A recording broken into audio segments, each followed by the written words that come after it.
Mestni stolp na Ptuju ima številčnice ure samo na 3 straneh in za to obstaja več razlogov. Eden izmed razlogov bi naj bila lokalna legenda, ki je nastala tam nekje v 17. stoletju in sicer govori o tem, kako so se takrat meščani Ptuja odločili, da mestni stolp olepšajo z nečim praktičnim, torej z uro in njenimi številčnicami.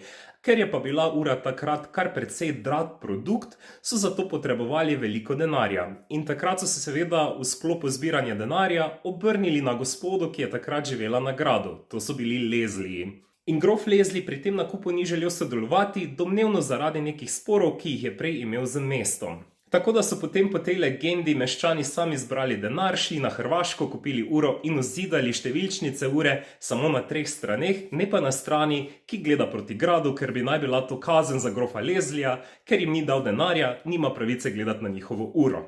Naslednji razlog, ki pa ni legenda, ampak iz tehničnega vidika drži, pa je v bistvu tale zadeva tukaj, to je urni mehanizem, torej srce ure, in če dobro pogledate na desni strani tukaj, se ob njem nahaja neka lesena zadeva. Torej to ni stojalo, ampak najdaljše leseno urno nihalo na svetu in tudi najstarejše, dolgo 21,4 metra.